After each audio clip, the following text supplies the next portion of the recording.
Hello Udaipur, नमस्कार। आप सबका स्वागत है हमारे इस खास कार्यक्रम हेलो उदयपुर में। मेरा नाम मुकेश जन्मा और आप सब जानते हैं कि हमारे इस हेलो उदयपुर के कार्यक्रम का जो मकसद है, हम इस मंच के माध्यम से उन तमाम शख्सियत और तमाम गुणवान ज्ञानवान व्यक्तित्व को आपके सामने प्रस्तुत करते हैं ताकि उदयपुर वासियों को कहीं न कहीं इसका प्रत्यक्ष अप्रत्यक्ष रूप से फायदा मिले। हमने अभी तक कई सारे मेहमानों से साक्षात्कार किए हैं और मेहमानों की सीरीज में आज हमारे साथ में हैं डॉक्टर सूर्यकांत पुरोहित सर, जो अभी वर्तमान में आप MBBS, MS, ऑर्थो और आपने fellow in joint replacement and arthroscopy surgeon के अंदर किया हुआ है। वर्तमान में आप शर्मा मल्टी स्पेशलिटी हॉस्पिटल में कार्यरत हैं जो भुवाना पर स्थित हैं और सारी facility, I think this is the really one of the best hospital we have seen in Udaipur. अभी आप जॉइंट रिप्लेसमेंट सर्जन के तौर पे काम कर रहे हैं। आपने MBBS SMS hospital college Jaipur से कंप्लीट किया। आपका MS orthopaedician MLN medical college Allahabad से कंप्लीट हुआ एंड आपकी fellowship in joint replacement and arthroscopy from Gujarat, आपने गुजरात से फेलोशिप किया है। और दोस्तों, सबसे यंगेस्ट डॉक्टर उदयपुर में और सर्जन आपका, मैं आपके साथ में एक्सपीरियंस बांटूंगा। सचमुच आपको ताजुब होगा, आपको सरप्राइज मिलेगा। आपका सबसे पहला एक्सपीरियंस रहा है Medanta the medicity number 1 medical number 1 and biggest hospital in north India ji, Gurgaon के अंदर आपका 1 ईयर का वहाँ पे आपका एक्सपीरियंस रहा है। आपने बोन एंड जॉइंट इंस्टीट्यूट में 1 ईयर काम किया है वहाँ पर। इसके साथ आपने दिल्ली संजय गांधी हॉस्पिटल में भी काम किया, आपका अनुभव वहाँ से भी है। एंड आपने 2 साल गवर्नमेंट मेडिकल कॉलेज कोटा जी, वहाँ पर भी आपने सेवाएं दी हैं। और उसके बाद आप फेलोशिप के लिए चले गए थे गुजरात एंड फिर उदयपुर में अभी वर्तमान में आप शर्मा हॉस्पिटल में कार्यरत हैं as an joint replacement surgeon. अभी तक सबसे बड़ी बात, अभी तक आपने मोर देन 1000 नी रिप्लेसमेंट में खुद ऑपरेशंस के अंदर आपने साथ दिया। इतना बड़ा अनुभव आपको है सर। सबसे पहले तो इतना अनुभव इंसान और सबसे यंगेस्ट पर्सनालिटी सूर्यकांत सर, सबसे पहले हमारे इस खास कार्यक्रम हेलो उदयपुर में मैं आपका स्वागत करता हूं सर।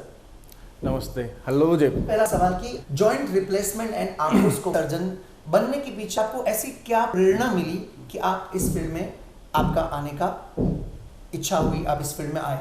प्लीज मुकेश जी, अगर मैं सच में अपना एक्सपीरियंस शेयर करूं तो मेरी जो ओरिजिनल प्रेरणा है वो मेरे पेशेंट्स हैं, यहाँ की लोकल पब्लिक है, जिनको देख करके मुझे ऐसा लगा कि मुझे इस फील्ड में काम करना चाहिए। आजकल नी का और हिप का इतना दर्द का इतना दिक्कत हो गई आजकल कि उससे हमारी आम जनता इतनी परेशान है और उसके लिए कोई उपाय, जब मैं MS कर रहा था तब बहुत ज़्यादा उसके लिए ऑप्शंस हमारे पास उपलब्ध नहीं थे।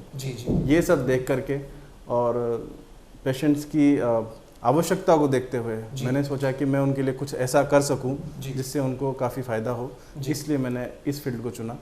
और दूसरी मेरी सबसे बड़ी प्रेरणा जो रही वो 2 दिग्गज जॉइंट रिप्लेसमेंट सर्जन जिनके साथ मैंने काम किया, एक डॉक्टर अशोक राजगोपाल और एक डॉक्टर भरत S मोदी।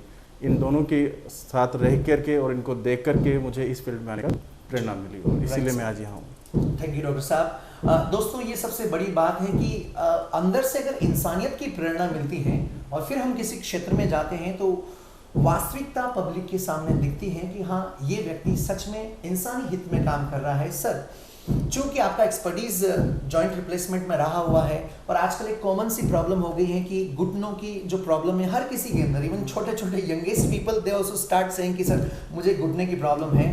तो इसके पीछे, क्योंकि आप इस फील्ड में हैं, काफ़ी लंबे समय से कार्यरत हैं, तो इस फील्ड, इस मेन कारण घुटने के दर्द का कारण जो कि नी रिप्लेसमेंट एक लास्ट स्टेज है, तो एक प्राइमरी स्टेज पर आपको इसके क्या क्या कारण लगते हैं कि इस वजह से घुटनों में दर्द होना स्टार्ट होता है लोगों के? मुकेश जी, मैं ये सोचता हूँ कि शायद ये क्वेश्चन आपके इंटरव्यू का सबसे अहम सवाल रहेगा। हम लोग चूँकि इंडिया में रहते हैं, भारत देश में हम लोग रहते हैं और हमारी जो जीवन शैली, हमारी जो लाइफस्टाइल है वो, जैसे हमारा भोजन करना, हमारा टॉयलेट जाना, ये सभी कार्य हम लोग नीचे ज़मीन पे बैठ के करते हैं।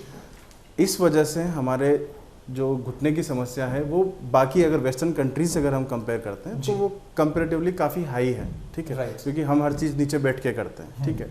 दूसरा, इन 2 चीज़ों के अलावा, जो लाइफस्टाइल के अलावा, हमारा दूसरा जो मेन कारण है वो है ओबेसिटी। आजकल आप जिस तरह का खान पान और जिस तरह की लाइफस्टाइल देख रहे हैं, तो दिनों दिन लोगों का वजन बढ़ता जा रहा है। तो वजन बढ़ना और लाइफस्टाइल, ये 2 मेन ऐसे रीज़न हैं जिनसे घुटने का घिसना, जिसको कि ऑस्टियोआर्थराइटिस बोलते हैं हम लोग, उम्र के हिसाब से घुटने का घिसना, वो हमारे यहाँ बहुत ही कॉमन है। जी जी, ये मेन कारण रहे हैं दोस्तों। ये बड़ी बात है, शायद हमने कभी इतना सोचा नहीं होगा, लेकिन ये सच बात है कि लोग मूत्र विसर्जन कर कह लीजिए आप, टॉयलेट के लिए बैठ कर करते हैं, और हम लोग खान पान बैठ कर करते हैं, तो कहीं ना कहीं घुटना ज़्यादा घिसता है, उसकी वजह से ये प्रॉब्लम स्टार्ट होती है। सर, और कोई आपके अनुसार लक्षण जो दिखना शुरू हो जाए? कई बार लोग इसको नेग्लेक्ट करते हैं कि वाह ठीक है, कॉमन सी प्रॉब्लम है, कुछ नहीं हो, लेकिन बाद में पता चलता है कि तकलीफें धीरे धीरे बढ़ जाती हैं। तो और कोई लक्षण ऐसे लगे ताकि लोग उससे सजग रहें? लक्षण में प्राइमरी तौर पर जो कि शुरुआती लक्षण जो नी आर्थराइटिस में होते हैं, वो है जैसे घुटने से आवाज़ आना, बार बार जब आप चलते हैं या सीढ़ियाँ चढ़ते हैं, सीढ़ियाँ उतरते समय घुटने से आवाज़ आना, काफ़ी फ्रिक्वेंटली बार बार स्वेलिंग हो जाना, ठीक है, बैठ के उठते टाइम या काफ़ी लंबे टाइम चलने के बाद आपके घुटने में दर्द होना, ये शुरुआती लक्षण हैं जो कि आपको ये सजगता प्रदान करेंगे और ये चीज़ बताएंगे कि आप जाकर के आप कंसर्न ऑर्थोपेडिक सर्जन को एक बार जाके दिखाएं, तो उसके हिसाब से अकॉर्डिंगली जो ट्रीटमेंट हो सकता है वो हम लोग करते हैं। जी ठीक है, थैंक यू सो मच, आपने लक्षण बताए। दोस्तों, हो सकता है कोई इस कार्यक्रम से अभी भी हमसे जुड़ा है। हमारे इस खास कार्यक्रम हेलो उदयपुर में आज हमारे खास मेहमान हैं डॉक्टर सूर्यकांत पुरोहित। आप अभी जॉइंट एंड रिप्लेसमेंट सर्जन हैं शर्मा मल्टी स्पेशलिटी हॉस्पिटल बुवाना के अंदर। आपका जन्म बूंदी के अंदर तलवास गांव में हुआ था। डॉक्टर साहब, चूंकि आप पहली बार इंटरेक्ट हो रहे हैं, कई बार उदयपुर वासी इस प्रकार की चीज़ों को पहली बार देख पाते हैं, आपका जो एक्सपर्टीज़ है नी ट्रांसप्लांट और घुटने के दर्द में, अभी आपने लक्षण बताया कि इस प्रकार के लक्षण हमें दिखते हैं, तो क्या एक लास्ट स्टेज ऑपरेशन होती है, उससे पहले आपके अनुसार कोई ऐसे उपाय हैं जिससे काफ़ी हद तक हम बच सकते हैं? इस प्रकार के जो घुटनों का दर्द है या फिर हिप का जो पेन है, इससे बचा जा सकता है, स्पेशली घुटनों के दर्द से बचा जा सकता है? प्लीज़। घुटने के दर्द से बचने के लिए जो मैंने आपको बताया अभी कि मोटापा सबसे बड़ा कारण है, या लाइफस्टाइल हमारी जो है वो भी एक कारण है। तो मोटापा कम करें, इसके लिए आप रेगुलर एक्सरसाइजेस करें, खाने पीने का ध्यान रखें, ठीक है। और एक पर्टिकुलर एज के बाद, लाइक 50 साल के बाद ज़मीन पे बैठना, ज़्यादा सीढ़ियाँ चढ़ना उतरना, ठीक है, ये सब कार्य थोड़ा सा कम रखें। ये चीज़ें ऐसी होती है कि एक बार घुटना घिसना शुरू हो गया और आप ज़मीन पे बैठते जा रहे हैं, सीढ़ियाँ उतरना चढ़ना कंटिन्यू है, तो घुटना घिसने की रफ्तार कई गुना बढ़ जाती है जी। और आप ये बिलीव नहीं कर पाएंगे कि अगर आदमी 1 किलो वजन अपना कम कर लेता है तो उसके घुटने पे जो शरीर का भार है वो लगभग 9 किलो एक बार बैठ के उठने में कम हो जाता है। अच्छा। 1 किलो अगर आप वजन कम कर लेंगे तो हर बार बैठ के उठते हैं तो 9 किलो वजन अपने घुटने में कम पड़ता है। ये ऐसा वैज्ञानिक वो है जी डाटा। Thank you sir. देखिए, ये ज्ञानवर्धक बातें हैं। कई बार ऐसी अज्ञानता की वजह से हम कई सारी चीज़ें करते रहते हैं और बाद में अंतिम में हम कहते हैं कि डॉक्टर साहब के पास जाना पड़ेगा। खैर, एक और समस्या, एक और सवाल जो मैंने तैयार किया आप लोगों ने कि घुटने की समस्याओं के समाधान के लिए आपने कुछ प्रिकॉशंस बताए। ये तो उनके लिए जिनको नहीं है अभी वो प्रिकॉशंस रखेंगे जी।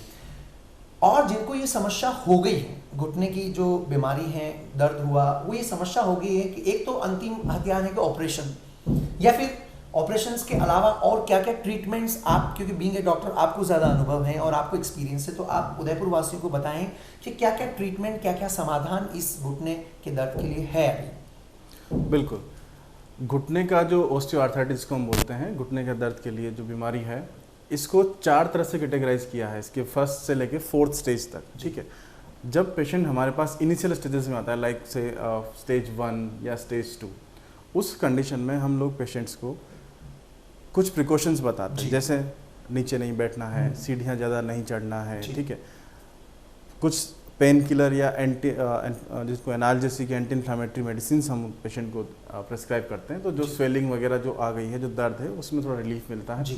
और अलोंग विद दैट फिजियोथेरेपी हम उसमें ऐड कर देते हैं। फिजियोथेरेपी का स्टार्टिंग स्टेज में नी ऑस्टियोआर्थराइटिस में बहुत ही अच्छा रोल है।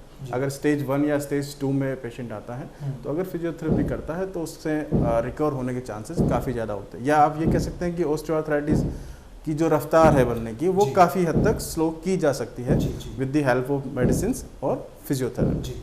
ठीक है, ये शुरुआती दौर के लिए। उसके बाद जब घुटना घिस गया है तो घुटना घिसने के बाद ओस्टियोफाइट्स नाम की नई बोन्स बनती हैं हमारे जोड़ में। अगर वो सब आपके घुटने के अंदर पड़े हुए हैं जो कि आवाज़ करते हैं, उन चीज़ों को निकालने के लिए आर्थ्रोस्कोपी नाम की एक पद्धति आजकल आ गई है, जिसमें कि अगर आपके घुटने के घिसने के कारण ओस्टियोफाइट्स नाम की बोन जमा हो गई है, उनको हम आर्थ्रोस्कोप के थ्रू निकाल सकते हैं। आर्थ्रोस्कोपी एक बहुत बड़ा ऑपरेशन नहीं होता है, ये एक डे केयर टाइप की सर्जरी होती है, जिसमें एक टाँके रहित छेद के द्वारा हम लोग अपना स्कोप डाल करके आपके घुटने का रिपेयर वगैरह लोग कर सकते हैं।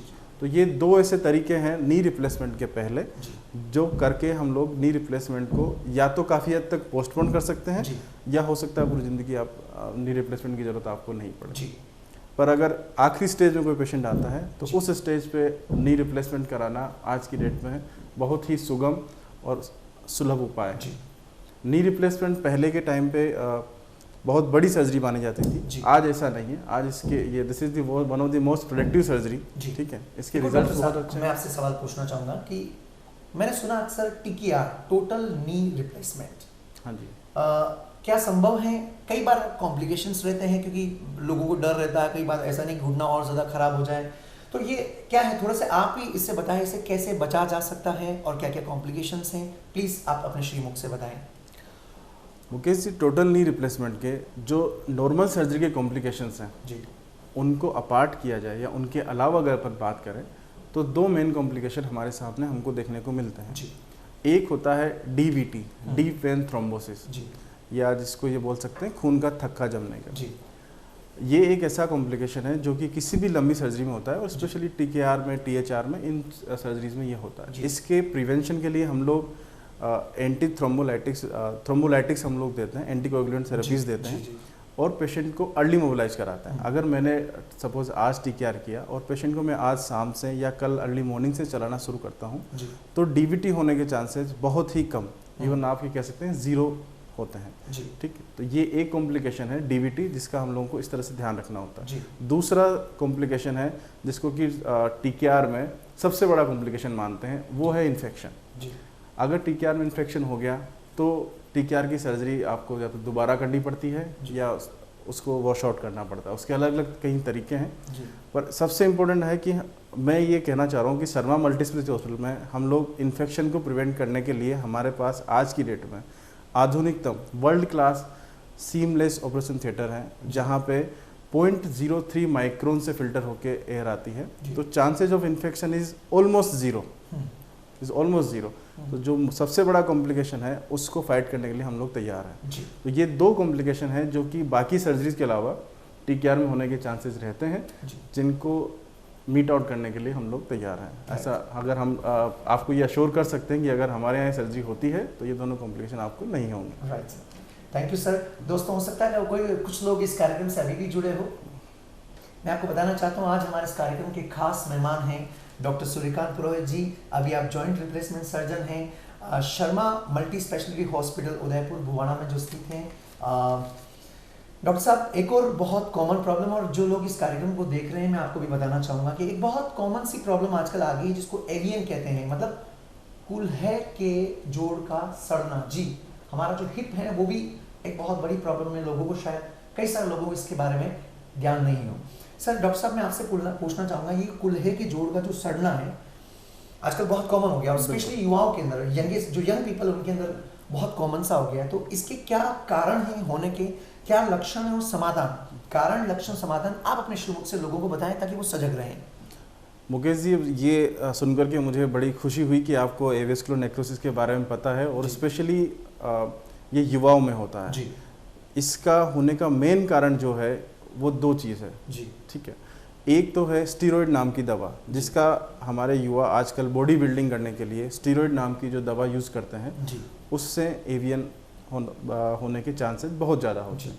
और दूसरा होता है अल्कोहल और स्मोकिंग। ये दो ऐसे मेन कारण, वैसे कारण तो एटलीस्ट बहुत लंबी लिस्ट है, बट ये दो ऐसे कारण हैं जिनको कि आप रोक सकते हैं। बाकी तो लोग जैसे कोई लंबी बीमारी है या कुछ है तो उसका कुछ नहीं कर सकते, बट ये दो ऐसे मेन कारण हैं जिनकी वजह से ये होता है और इनको रोका जा सकता है।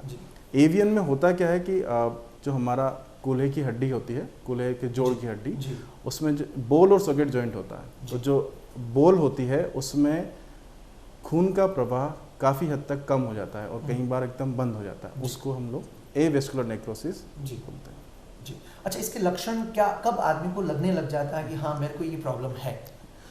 लक्षण में मुकेश जी शुरुआत में पेन होता है आगे की तरफ जी, हमारे जो कूल्हे की जो जगह होती है यहाँ पे, इसमें आगे की तरफ पेन होता है, और पेन जब पैर को बाहर करने की तरफ और जब पैर को घुमाते हैं ऐसे अंदर की तरफ, तब ज़्यादा तक बहुत पेन होना स्टार्ट हो जाता है पेशेंट को। ये शुरुआती लक्षण है। जब भी पेन के अलावा और कोई लक्षण एवीएन में नहीं आता है। Right sir. और सर इसके उपाय और क्या क्या हैं, क्योंकि आप इस फील्ड में हैं, कई बार लोगों को पता ही नहीं ऐसे दर्द हो रहा होगा और चलते रहते हैं। हाँ जी, अगर इस तरह का जब patient, specially young patient with the history of steroid और अल्कोहल, और जब ये पेन के साथ हमारे पास आता है तो हम लोग एक्सरे कराते हैं। स्टार्टिंग स्टेज में एक्सरे में कुछ नहीं दिखता है, लेकिन हमारे क्लिनिकल अनुभव के आधार पे हम लोग ये एक डिफरेंशियल डायग्नोसिस बनाते हैं कि शायद इसको एवीएन होगा।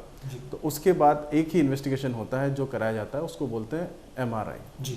एमआरआई कराने के बाद उसमें ये क्लियर कट पता चल जाता है कि पेशेंट को एवीएन है, कि वहाँ पे खून का प्रवाह बंद हो गया है, और यही एक कारण है जिसकी वजह से उसको लगातार दर्द बना हुआ है। जी, राइट सर, थैंक यू, आपने कई सारे गुण सिखाए। दोस्तों, ये खास जो बीमारियां हैं, कूल्हे के जोड़ का सड़ना और नी रिप्लेसमेंट, चूँकि डॉक्टर साहब, पुरोहित साहब, आप जॉइंट एंड रिप्लेसमेंट सर्जन हैं, काफ़ी ज्ञान आपने हमारे साथ बांटा है सर। एक बार आखिरी सवाल सर, मैं अलग सवाल पूछ रहा हूँ जो आपकी फील्ड का नहीं है, चूँकि आप ऑर्थो के एक्सपर्टीज़ है आपकी, लेकिन फिर भी चूँकि जाते जाते उदयपुर के लोगों को स्वस्थ रहने के कुछ गुरु मंत्र अगर आप दे पाएँ कि इस तरीके से आप स्वस्थ रह सकते हैं और बीमारियों से सजग रहें, क्योंकि एक डॉक्टर को दूसरे भगवान के रूप में देखा जाता है और डॉक्टर की बात निश्चित रूप से हर व्यक्ति मानता है, तो आपके श्रीमुख से बताएं ऐसे क्या गुरु मंत्र आदमी फॉलो कर सकता है जिसके माध्यम पर काफ़ी हद तक वो अपने आप को स्वस्थ रख सके? Mukesh ji, joint replacement surgeon को अगर अपार्ट किया जाए तो फर्स्ट ऑफ ऑल मैं एक डॉक्टर हूँ जी, और एक डॉक्टर किस तरह से अपने शहरवासियों को एक संदेश दे सकता है वो मैं देने की कोशिश करता हूँ।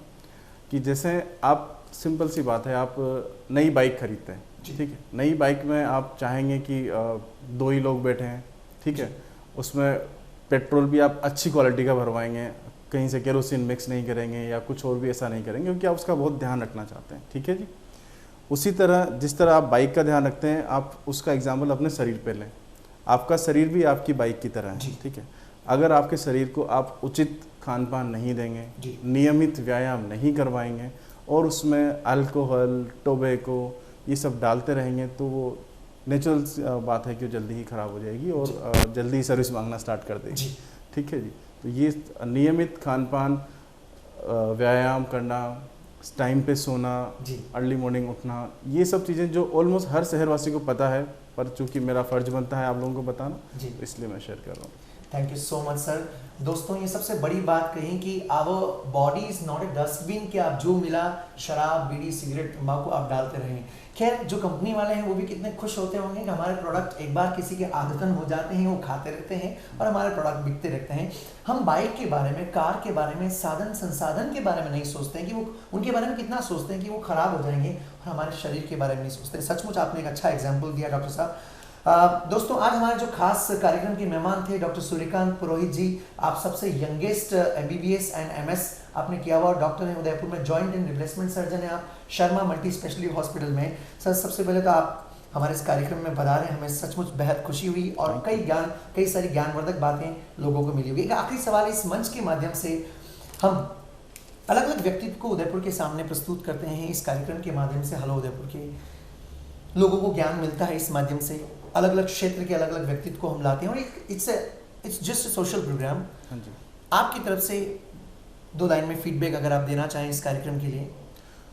मुकेश जी, हेलो उदयपुर एक ऐसा प्रोग्राम है, आपने खुद कहा कि आप अलग अलग तरह के लोगों को ला करके या अलग अलग स्पेशलिटी के लोगों को ला करके आप यहाँ पे अपना उनसे बात करते हैं, उनके संदेश को हमारे उदयपुर शहर वासियों को देते हैं।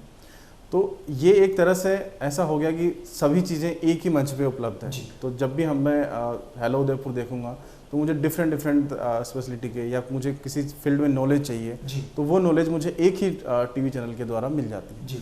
इस वजह से मेरे हिसाब से तो this is one of the best example. Thank you so much doctor साहब। आप थे डॉक्टर पुरोहित साहब, जो अभी आप सर्जन हैं शर्मा मल्टी स्पेशलिटी हॉस्पिटल में। सर एक बार मैं पुनः उदयपुर वासियों की तरफ से और अपनी तरफ से आपका हार्दिक अभिनंदन करता हूं और बहुत बहुत धन्यवाद अर्पित करता हूं कि आपने कीमती समय में से समय निकाला और हमारे इस कार्यक्रम को खूबसूरत बनाया आपकी उपस्थिति से। Thank you so much guys. I think it's more than enough. आज के लिए हम इस साक्षात्कार को यहीं पे समाप्त करेंगे। माय नेम इज मुकेश जन्मा। आप देखते रहिए उदयपुर न्यूज चैनल। और हाँ, अगर इस कार्यक्रम को फिर से देखना चाहें तो नेक्स्ट डे आप उदयपुर के ऑफिशियल यूट्यूब चैनल जी आप सर्च कर सकते हैं उदयपुर न्यूज चैनल के नाम से, और पुराने ऐसे कई सारे इंटरव्यूज आप देख सकते हैं जिसमें आपको कई सारे फायदेमंद गुण सिखाए गए हैं, ऐसे फायदेमंद बातचीत हुई है हमारी। आप देखते रहिए और आपके अपने फीडबैक जरूर यूट्यूब पर डालते रहिए, क्योंकि आपके फीडबैक की वजह से ही हम इस कार्यक्रम को और बेहतरीन बना पाते हैं। Thank you so much. फिर मुलाकात करते हैं अगले सप्ताह किसी नए व्यक्तित्व के साथ। तब तक आप सब खुश रहेगा और स्वस्थ रहेगा। Thank you sir. Thank you.